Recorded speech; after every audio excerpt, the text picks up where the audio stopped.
Welcome to ZKast, everyone. I'm Kerravala from ZK Research, and I'm here inside Cisco's offices in New York. I'm with Fran Katsoudas, Cisco's People, Policy, and Purpose Officer. Fran, it's been about a year since we've talked. Yes. We're back for Global Citizen. We are. Yeah, and how have things been? Really good. It has been a really busy time. As you know, we are here during UNGA, Climate, and Global Citizen Week, and so many conversations and efforts around, I think, the topics that we really care about: technology, AI, cybersecurity, skilling, and then how we take all of those things and ensure that we do good for the world. Yeah, it's and I want to talk to you about some of those events. In fact, I always find it strange that they do all the events at the same time, but I guess it makes sense that they do all the events at the same time, just from a logistics standpoint. But I want to start with the Workforce Consortium. I saw a report that came out of that, and this is something that Cisco's a part of with other companies. And so can you first talk about what the Workforce Consortium is and why it was created? Yeah, so we started this body of work about 2 years ago. And the first report was how we, together with a set of peers, looked at technology roles and how we started to scenario plan around the impact of those roles as a result of AI. And what was so fascinating about the first report is that we learned that together with Microsoft, SAP, Google, IBM, Accenture, Eightfold, that we actually all were looking at roles in a very similar way. That was the first time that we saw that. This last report looks at what's happened over the last year. And what we see is that 78% of roles will be impacted by AI. And sometimes you use the word impact and people get nervous. Yes. But the way that I would translate that is you're going to see AI come in and I think make some of these jobs hopefully more impactful. People will feel like they actually have a AI peer helping them do a lot of the gathering of insights, and they'll still have to figure out how to leverage them. So we saw that across the board. AI is front and center. We also looked at about 10 of the support roles, and that was interesting for us as well. We, as a part of the report, have 200 training offerings that are available. Those offerings, for the most part, are all free and will allow people to really lean into their AI training. And the last thing that I would say, Zeus, is that we saw some new and emerging roles come up. And so one of the roles that has had the biggest growth is a role focused on AI, risk, and governance. Yeah, and actually that's an important point, because I think one of the comments that I've been making about the internet is that it'll eliminate some jobs, it'll change some jobs, and it'll create a bunch of new jobs. And then whenever I've asked business leaders what new jobs will it create, well, that's the kind of thing we don't really know until it creates the job, right? And so, but that's a good point that it has done that. Now, the 78% number, did that surprise you? Do you believe it? Do you think? Because I think back to the impact the internet have, and it's probably impacted 100% of jobs today, right now. It's hard for me to think of a job where the internet doesn't play some aspect of it. And so when you saw that, if I were to ask you before the survey was run, would you have thought that? I think so. Yeah. I think so, yeah, because what you can see, and it's not all at the same time, and AI will not impact every role in the same way, but what we can see across the company today is a lot of use cases that I think show up in the report as well. And I think the other thing that the report was really meant to do is give companies, but also give individuals, a map around some of the skills that are going to be most important as we move forward. Yeah, well, that's and I wanted to ask you about that too. How you use this data then to influence your role in making sure that the Cisco workforce stays current with skills, but you always have the best people in the right places. Yeah, it's so funny because when we did the first report, I didn't understand the power of what we were going to have. I actually thought it was a thought leadership body of work that we would put out to the world and all of us would learn. The way that I started to view it is, this is my blueprint. And so what it tells me is, as someone who can architect where we invest from a learning perspective, here are some of the changes we can anticipate, and then here's how we keep our people ready and relevant for some of those changes as well. And so that's how we use it from an employer perspective. And what you see in the report is both an element of it for employers and then for the individuals as well, which I think is really important. Yeah, and I know and so as you've gone through this transition, I know you're a big advocate of employee sentiment. You do a lot of surveys. Yeah. Have you noticed a shift in employee sentiment? Are they more positive about AI now? They are, Yeah. and I attribute part of that to some of the programs that we've had, like Teaming with AI.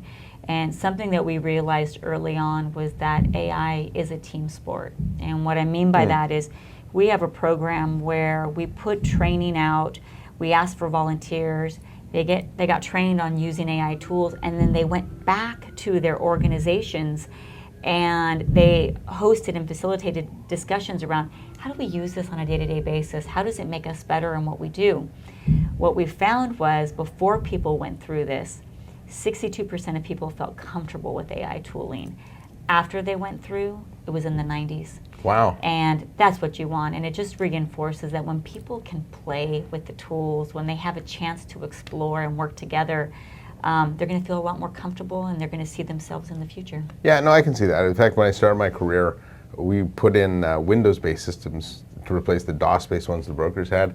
And at first they said, I'm never going to use this. And then 2 days later, it was like, this is the best thing ever. So, Yeah. you know, I can see it, exposure to it helps. Now, I want to change gears a little bit and talk to Africa. Sure. And I know Africa's a region you've been very, very active in Yes. for years now. And Yeah. I'm curious about where you see it now and what excites you about it. Like, why so much interest in Africa? Yeah, it's so interesting. So it was 7 years ago that I first became the executive sponsor for South Africa. And at Cisco, we have this approach where we identify countries, we assign a member of the leadership team, and so my role is, how do I bring South Africa to headquarters?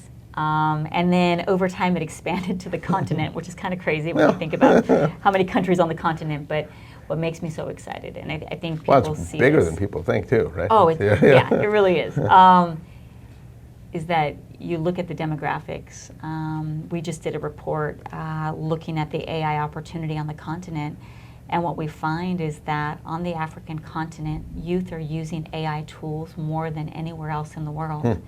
The other stat that we saw was that 75% of young people say that they're going to start their own business within the next 5 years. And when you look at the demographics with that entrepreneurial spirit, you see what those opportunities can be. And then on the flip side, Zeus, you see that 62% of people are not connected to the internet. And so from a Cisco perspective, it's so important for us to focus on this digital divide and to do everything that we can to help more and more people get connected so that they can participate.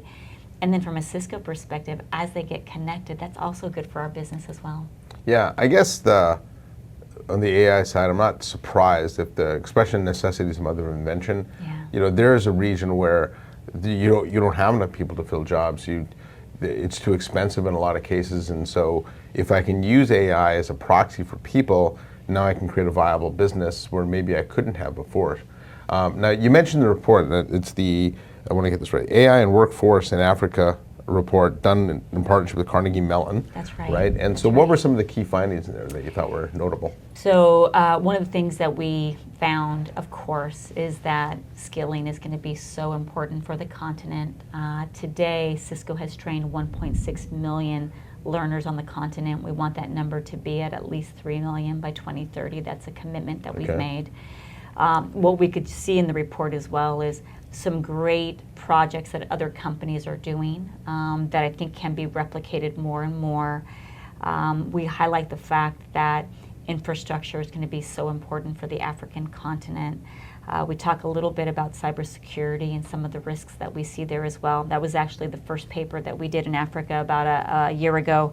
And the other thing that we see is one of the biggest challenges is around energy. And I know this week in New York, there's so many conversations about AI and energy, and I think we do have to bring these conversations together as well. Yeah, it's interesting because AI uses a lot of energy, but it's probably the thing that will allow us to manage our energy better. That's exactly so right. You need AI, energy for AI, but you could argue you need AI for better energy management too. It's just kind of an interesting juxtaposition. Now, I know Cisco CDA, the Country Digital Acceleration Program, has been very active in Africa as well. Right. And can you talked about the 1.6 million trained, any other notable data points, but the impact Cisco's had in the continent? Yeah, of course. So first I would just say that we have done about 60 projects on the continent from a CDA perspective. About 10 are still underway. We've completed 50. The types of projects that we're talking about are things like setting up cybersecurity centers that not only showcase how our technology is being used to solve issues, but allows us to, again, bring learners in to broaden their understanding of cybersecurity. I happened to be with one of the heads of state in Africa this week who was basically asking Cisco to bring a lot of that training into the government so that as the government is making decisions about how they run and their processes, they also have the latest and greatest from a technology perspective. Those are the types of projects that we do. When I look across the continent, healthcare, education, transportation, even digital justice, those are the types of CDA projects that we run. And you mentioned South Africa. What are some of the other, obviously you're not going to transform all of Africa, right? There's some areas that are a little rough, let's just say. But what are some of the countries that you're most excited about? Yeah, it's hard to create a short list because there is a lot of great momentum at this moment, but I would say top and bottom, I would say Egypt, Morocco. Morocco has the World Cup coming up, and so what we see is so much investment in infrastructure. I was there just a few weeks ago, and we committed to building a cybersecurity center at the International University of Rabat. And walking through with the university president and seeing what they're doing, you get really inspired by what's possible. So I would say huge opportunities there. Kenya is significant. I think whenever I go to Kenya, I see some of the fintech examples that I think are leading around the world. Nigeria, Ghana are huge opportunities as well.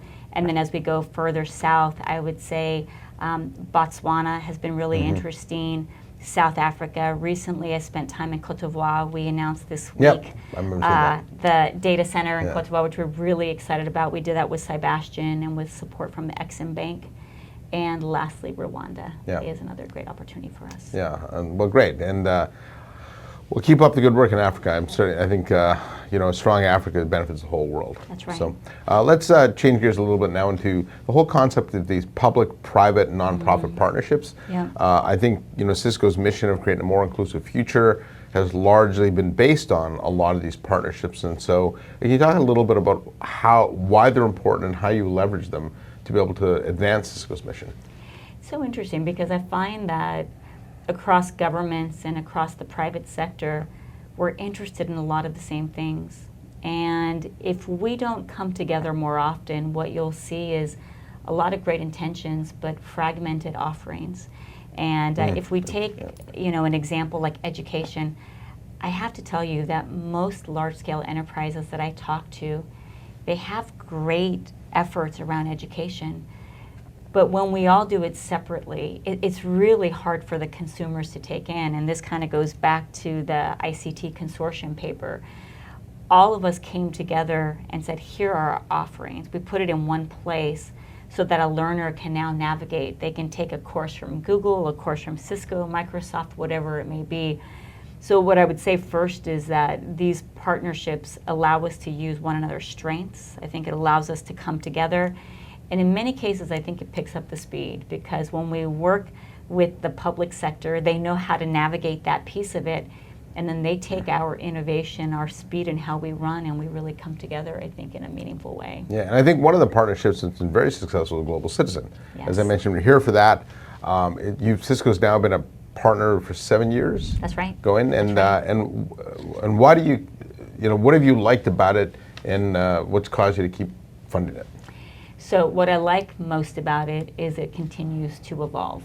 When we started, it was really about the sheer impact on the world, and having an organization that truly believes they can eradicate extreme poverty is amazing, and it's so courageous. And I think being partnered up with organizations that see the world that way, I think, is really, really positive. And for us at Cisco, seeing how some of our actions can come together with them was our start.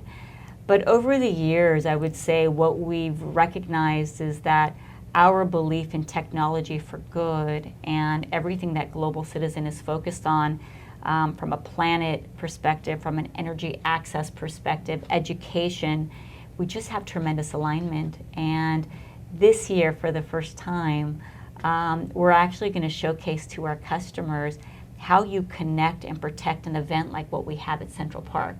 And so we're bringing our technology in to really support Global Citizen, but allowing us to showcase. And I think this is kind of nice because it's the best of both. It's in service of this mission that's bigger, but we're pulling our technology through as well. Oh, I'm looking forward to seeing that then. Yeah, it's very cool. And what I've actually liked about it is just Cisco sponsors the Youth Leadership Award. Yeah. And it's unbelievable the ideas that a single person has and the willingness to just go take a chance and create a business and the impact that they can have, to millions of people. And so I think it's a good lesson for everybody. If you have a good idea, don't be afraid, right? Because if you can do it on a small budget like that, it can be done anywhere. So. And you met with Esther yesterday. I did, yes. I love that. Yeah. And watch for that video coming soon. Yeah. And last topic I want to talk about is resiliency and resilient communities. You created it's called a Resilient Ecosystem Framework, right, to assess. So first, can you talk about what a resilient community is, and then how you're trying to measure that? Yeah, and it's funny because resiliency, I think, is interwoven on everything we talked about today. What we did was we stepped back and we looked at how we could have the biggest impact, and our recognition was communities that have a really strong government framework or government services that citizens can access, governments that have a strong technology play, communities that have clarity around education, focus on environment. These are all elements of resiliency. And so from a Cisco perspective, our projects can positively impact any one of these areas. And many times our projects start first with sitting down with the government and understanding, hey, what are the problems that you're solving for? And so as an example, in a country like Poland, one of the biggest things that they were trying to solve for was a citizen ID so that they could deliver more and more services digitally to their communities. That's something that we were able to partner on. And so we define resiliency, and then we work with communities around the projects that allow us, with others, to your point about public-private partnerships, to get work done. Oh, good. And I know at the Global Citizen, you're going to be sharing a new goal, right? Yes, that's right. That's right. Of being able to impact 40 communities. And can you talk about that goal and the impact you're hoping it's going to have? Yeah. So in 2023, we met our goal of positively impacting 1 billion people around the world. And you did that ahead of schedule. We did that in 9 years, yeah. And it's so funny, even when I say it, I'm always like, wow. And by the way, the only way that we do that is through amazing partners around the world. But when we met that goal, we thought a lot about what do we want to do next. And we were approaching our 40th birthday as a company. And what we decided was that we want to help rebuild 40 communities around the world. We want to bring those elements of resilience into those communities. And our first community was Western North Carolina after Hurricane Helene. Yes, yeah. And we have worked with Chief Cares as they are focused on building housing and helping people rebuild their lives, which is so important. We also have done some work helping people with repairs that insurance denied, which has been so hard. And so we've started with a very basic way of intersecting in Western North Carolina. Our hope is that as we do more from a housing perspective, we can do more to help drive resilience there as well. Yeah, no, that's certainly a bold goal. And I want to say, the 1 billion people, if you're watching this wasn't some fluffed up number. You were very clear on the fact that if you donated money to some organization and it helped 100 people, you weren't counting that. That's right. These are 1 billion people that you actually directly impacted, and so that was that's an impressive number. So yeah, Brian and his team do a beautiful job, and they're so incredibly thoughtful. For us, it's really important how we do it. and to feel confident at the end of the day that we know that the work that we're doing has great impact. Yeah. All right, Fran, well, we talked AI in the workforce, Africa, partnerships, and global citizen and resiliency. Anything else you want to add? I think we've covered That it. was a lot, yeah. So, all right, well, it's always a pleasure to talk to you. And Thanks, Zeus. so until we meet again, I'm Zeus Kerravala from ZK Research on behalf of Fran Katsoudas from Cisco, saying thanks for watching. Give us a like and also hit that subscribe button. And I'll see you next time on an episode of ZKast.